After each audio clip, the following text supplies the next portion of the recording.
Debra Meiburg, and I'm with Genevieve Janssens from the Robert Mondavi Winery, and you are Director of Winemaking. What does your job involve? My job is involving mainly in the wine and the vineyard, of course. And in the same time, I am meeting a lot of people, and I try to tell the beautiful story of Mr. Mondavi. So pretty busy. It's interesting because you are French by background, but most of your time you've been working for California Winery, an iconic winery. What do you think you brought to the winery, your background? I think first of all, I just worked for one person, it's Robert Mondavi. So I did not experiment other wineries, and I went to Mr. Mondavi and his philosophy because it reflected a little bit what was my passion and the holistic approach of making wine. And so when I talk about what is the holistic approach of Mr. Mondavi, it is to start in the vineyard and then at the winery, and then of course the ultimate goal of making wines is to share with friends and have a nice meal. Which he was very good at. Yeah, and I like that. Since I have been in the wine industry, I thought it was exactly what to do. We don't make wine. We share wines, and we make wine for specific goals, is to enjoy the wine at the table with friends. Now you are working with Kalon. Some changes going on? Tucano Vineyard, there is first of all an incredible effort of replanting it. So we prepare the new generation to have gorgeous vineyards and gorgeous grapes. So 50% of Tucano has been replanted since Constellation arrived. And then more and more we are focusing on the origin and the appellation of Tucano. We are considering Tucano the first growth of Napa Valley.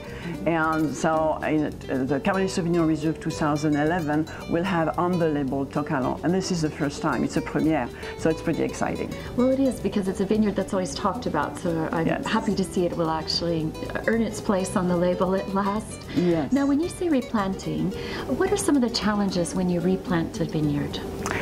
The challenges, first of all, we need to learn the past and try not to repeat what we did not like from the past. So a study of us who have made wines for the last 20 years, so we understand rootstock, clones, varieties, putting the variety at the right place. For example, if we want Cabernet Franc, we need a very well-drained soil. We want some Merlot, a little bit deeper soils. Depending on which rootstock to take, if the soil is very lean, we need to be careful not to put a rootstock which is very sensitive to the drought. So on and on and on. So a lot of work before replanting.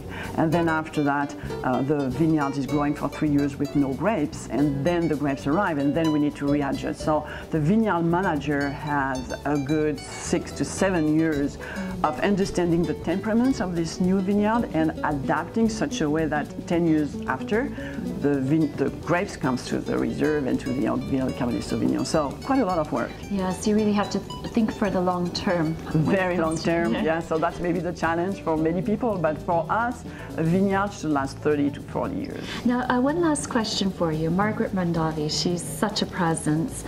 How do you two work together, and how is it to have such a visible person as a partner in sharing this brand? I think it's absolutely fantastic. We have developed through the years an incredible friendship, and my office is just by her office. So we see her, I see her and we see her quite a lot. She's every day at work when she's not traveling, and she's traveling a lot, in fact.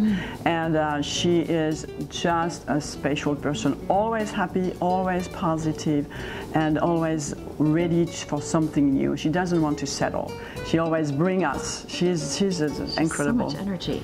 A lot of energy. We don't know how she can do that, but she's doing it, and very often she's tiring us. Sometimes we say, oh, we are so tired, and she's never. We always see her talking, laughing, joking, and she doesn't want to stop. She wants to keep going. Oh, so someone we can all aspire to be. Absolutely, absolutely. She's an icon. Great. Well, thank you again. Thank you very much. Yes.